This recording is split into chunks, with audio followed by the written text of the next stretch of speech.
À remercier M. Mohsin, la Fondation Lelesla, de nous avoir permis de nous réunir, de présenter ce qu'on fait entre nous déjà, entre services, et puis présenter ce qu'on fait vis-à-vis de l'extérieur de l'INO. Donc, je suis chargée de présenter les innovations techniques en radiothérapie à l'INO. C'était prévu de faire la VMAT et la stéréotaxie. Dans le service, on estime que la technique VMAT est une technique qui est devenue actuellement une technique de routine, puisqu'on passe dans le poste de traitement une 50aine de malades par jour, et ce depuis 3 ans, je pense. Donc, ce n'est plus de l'excellence, c'est du basique, c'est de la routine. Par contre, je vais présenter l'expérience du service de radiothérapie, comment ça se passe par rapport à la radiothérapie stéréotaxique. Et avant de présenter l'activité du service, je vais vous situer un peu par rapport à ce que c'est que la radiothérapie stéréotaxique. Tout le monde n'est pas radiothérapeute, même les radiothérapeutes ne s'y connaissent pas beaucoup, puisque c'est une nouvelle, c'est une technique qui est assez récente. C'est une technologie de pointe de très haute précision qui permet de délivrer de très fortes doses par fraction sur une cible tumorale très précise, en une seule fraction ou en un très petit nombre de fractions, ce qui était jusqu'à quelques années impossible en radiothérapie conventionnelle, avec un très fort gradient de dose, c'est-à-dire qu'il y a une chute très rapide de la dose juste en dehors de la lésion, ce qui permet de protéger les tissus sains. Toutes ces caractéristiques de la radiothérapie stéréotaxique a permis de dépasser les mécanismes de radiorésistance qui sont connus jusqu'à maintenant. Et donc, la principale contrainte que nous avions, nous radiothérapeutes, c'était les contraintes de dose, c'est-à-dire la tolérance des tissus sains. Comme le disait l'un de nos maîtres, si on arrivait à sortir la tumeur à l'irradier, on pourrait guérir tous les cancers. Or, la tumeur, elle est dans l'organisme, elle est entourée de tissus sains, et donc c'est là tout le challenge de la radiothérapie. Historiquement, c'est une technique qui n'est pas très récente. C'est un concept qui a été lancé initialement dans les années 60 par un neurochirurgien physicien, et qui a réuni un peu deux idées. C'était l'idée d'une seule fraction de radiothérapie, mais en conditions stéréotaxiques, concept qui était très connu pour les chirurgiens, c'est le repérage dans l'espace, le repérage stéréotaxique des lésions cérébrales. Ensuite, il y a eu une évolution technique durant les années qui suivent. Il y a eu l'édition de machines dédiées à la radiochirurgie, notamment le Gamma Knife. C'est la machine qui existe au niveau de l'hôpital des spécialités, avec toutes ces nouvelles éditions. Et ce n'est que plus tard qu'il y a eu l'avènement des accélérateurs linéaires de particules. Ce sont les machines qu'on utilise habituellement en radiothérapie externe. Ce sont les machines dont nous disposons à l'INO. Ça, c'est l'image à droite, c'est l'image de la machine Versa HD dont nous disposons à l'INO. C'est une machine qui procure aussi bien des traitements en VMAT que des traitements en stéréotaxie. Et je cite juste qu'il y a d'autres machines qui sont spécialement dédiées à la stéréotaxie, notamment le CyberKnife qui n'existe pas au Maroc. En 2 mots, en quoi ça consiste la stéréotaxie? Ça consiste à donner une dose sur la tumeur, ça a un effet local, et en même temps, ce qui est très séduisant et très prometteur, c'est un effet à distance. C'est-à-dire qu'on tape à ce niveau-là, on s'attend à un résultat, à un effet ailleurs. C'est ce qu'on appelle l'effet abscopal, dont le principe est une activation du système immunitaire. Mes amis oncologues médicaux, professeur Mrati va parler de l'immunothérapie. C'est la nouveauté dans le traitement des cancers, c'est les traitements dont on nous parle dans les médias, les traitements des cancers. Tout se base sur la stimulation du système immunitaire, c'est-à-dire que la personne se bat elle-même pour combattre le cancer. Et donc, la radiothérapie stéréotaxique a cette capacité de stimuler ce système immunitaire. Je vais vous donner un exemple.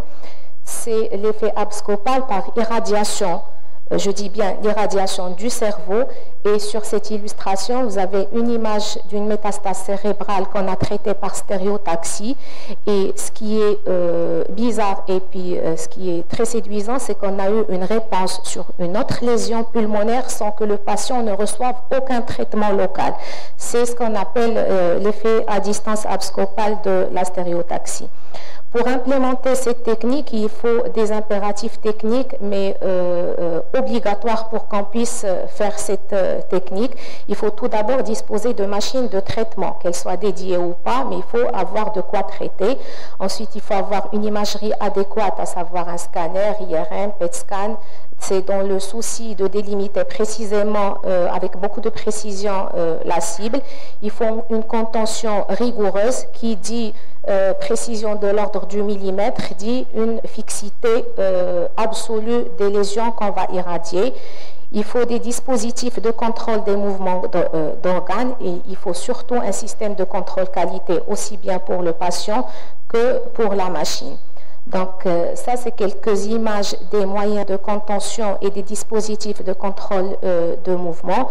En haut et à gauche, c'est un dispositif, ce qu'on appelle la compression abdominale. Le but, c'est de minimiser au maximum les mouvements respiratoires, notamment pour les tumeurs hépatiques ou pulmonaires. Vous savez qu'avec la respiration, la cible risque de bouger. Et on ne peut pas dire à un malade d'arrêter sa respiration spontanément. Donc on a recours à des dispositifs qui minimisent, si on peut dire, les mouvements respiratoires pour avoir plus de précision. Au milieu, ce sont des masques thermoformés qui assurent la fixité pour les tumeurs de la tête et du cou. Et en haut et à droite, c'est des dispositifs, des matelas gonflables pour la fixité du patient et minimiser les mouvements pour les irradiations extracérébrales. Donc tout ça, c'est des matériels qu'on utilise au service de radiothérapie pour aussi bien pour les radiations de l'Institut national d'oncologie pour les radiations cérébrales et extracérébrales. La question qu'on se pose, c'est que ça c'est théorique, c'est beau, c'est séduisant, mais est-ce qu'il y a un vrai bénéfice clinique de cette technique? Oui, il suffit de taper sur n'importe quel moteur de recherche médicale, radiothérapie stéréotaxique, et vous aurez une panoplie de publications très récentes qui montrent le bénéfice clinique de cette technique. Quand est-ce qu'on fait cette radiothérapie stéréotaxique? Il y a des indications qui sont validées par tout le monde, il y a d'autres indications émergentes. Alors les indications validées, ce sont les tumeurs, les cancers bronchiques non à petites cellules localisées, mais qui ne sont pas éligibles à une chirurgie, les métastases cérébrales et les métastases pulmonaires, les tumeurs du rachis et globalement toute la maladie oligométastatique. C'est un nouveau concept là aussi. Le malade métastatique n'est pas considéré de la même façon qu'il y a quelques années, maladie localisée, maladie métastatique. Il y a entre les deux, la maladie oligométastatique qu'on peut guérir et dans laquelle il faut s'investir. Les indications émergentes sont d'autres types de cancers, notamment les adénocarcinomes prostatiques localisés. En cancérologie digestive, justement, les métastases hépatiques, les carcinomes hépatocellulaires et les adénocarcinomes pancréatiques, ce sont des indications qui sont en pleine émergence. Et vu qu'on est un centre où il y a un pôle d'excellence d'oncologie digestive, je suppose qu'il y aura plus de demandes pour cette technique d'irradiation. Là aussi, pour le pôle gynéco-mammaire, c'est une bonne indication pour les adénopathies de cancer gynécologique ou aussi les sites déjà irradiés. Donc, ce n'est pas les indications qui manquent, il faut juste recruter les malades et faire la stéréotaxie de façon courante. À l'INO, l'implémentation de la radiothérapie stéréotaxique a commencé il y a 3 ans, mais les premiers malades ont été faits en 2020. D'ailleurs, le service de radiothérapie de l'INO est le seul centre public au Maroc qui offre ce type de soins à ses patients. Et ça, c'est une chose qui est très, très importante. C'est un peu avec crainte qu'on reçoit les malades des autres sortes, mais avec beaucoup de fierté qu'on nous appelle des CHU d'Oujda, d'Agadir, de Tanger pour nous dire qu'il y a des malades candidats à une radiothérapie stéréotaxique et que nous avons le plaisir de recevoir pour leur offrir ce type de soins. La machine, comme je l'ai expliqué tout à l'heure, c'est la machine Elekta Versa HD. Je signale juste que c'est la même machine avec laquelle on donne les traitements VMAT. Et donc, il y a une petite contrainte comment... il faut savoir que la stéréotaxie, c'est une technique qui est un peu chronophage. C'est-à-dire qu'un malade de stéréotaxie va prendre le temps de 4 ou 5 malades en VMAT. Et donc, c'est un petit challenge d'organisation, surtout pour pouvoir mettre ces malades sur la machine avec toutes les exigences matérielles et humaines. Donc, on a démarré en 2020. Il y a eu 24 patients qui étaient programmés pour la radiothérapie stéréotaxique, dont 17 ont reçu effectivement le traitement. Les autres malades, c'était des malades recusés pour problèmes d'état général ou de progression de la maladie ou encore des problèmes techniques par rapport à des volumes tumoraux qui dépassaient les tolérances. La pathologie la plus traitée, ce sont les métastases cérébrales. Pourquoi? Parce que tous les centres qui ont commencé à faire de la radiothérapie stéréotaxique, c'était surtout la cérébrale, et les plus faciles à réaliser et moins chronophages, je dirais, avec des moyens de fixité qui sont faciles à maîtriser. Les 2/3 de l'activité, c'est de la radiothérapie stéréotaxique cérébrale, les autres, c'est de l'extracérébral. Et je note quand même qu'on a traité 12% de pathologies bénignes, à savoir les paragangliomes ou les neurinomes et les méningiomes. Ce sont des malades jusque-là traités exclusivement par chirurgie. Et quand l'accès chirurgical est difficile, donc c'est une technique qui ouvre des voies de traitement qui sont tout à fait prometteuses. Ensuite, ça c'est un tableau qui détaille un peu les localisations des irradiations. Donc pour l'os, on a eu 3 rachis et une localisation au niveau du bassin. Et par rapport à la répartition par cancer primitif, plus de la moitié des primitifs, c'est des cancers du sein. Et ça s'explique puisque le recrutement, et puis par rapport à l'incidence du cancer du sein, qui est très fréquent avec la fréquence des métastases aussi, et la longue survie des patientes grâce justement aux traitements médicaux et aux avancées de traitements médicaux. Donc ce sont des malades qui vont survivre longtemps, qui ont le temps de développer des métastases.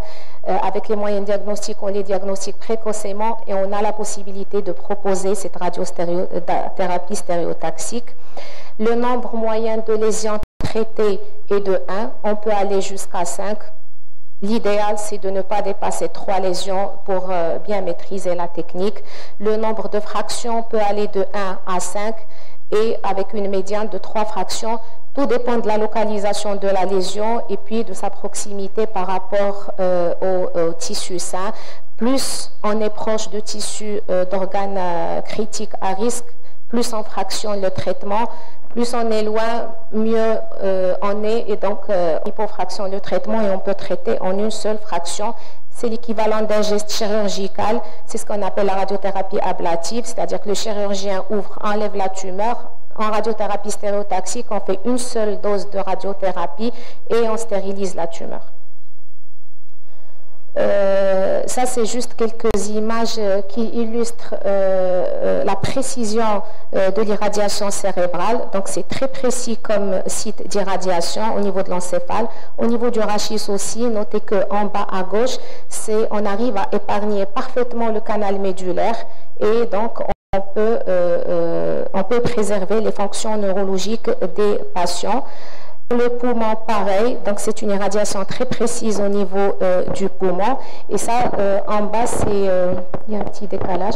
Alors, c'est juste pour illustrer l'importance du mouvement respiratoire et l'intérêt des moyens de contention et de blocage respiratoire pour pouvoir délivrer ce traitement. La dernière diapo. Ça, c'est une irradiation d'une lésion bénigne, c'est un neurinome où on irradie de façon très précise et très localisée.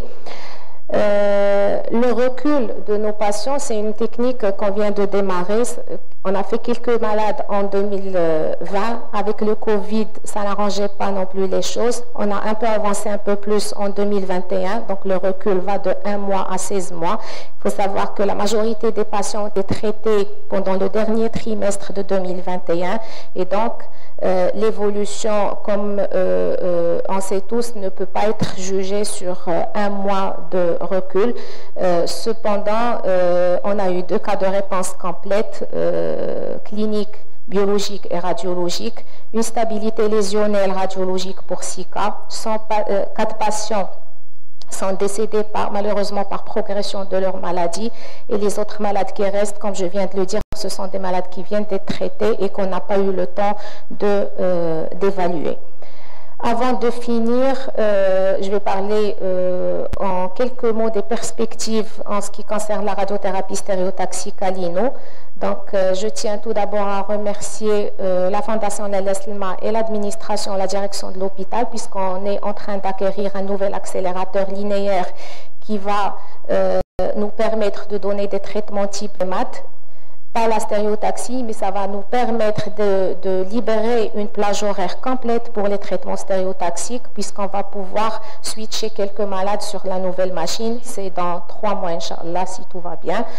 Reste le recrutement des patients via les RCP de l'hôpital ou encore via des discussions à distance avec les autres centres anticancéreux et les autres CHU.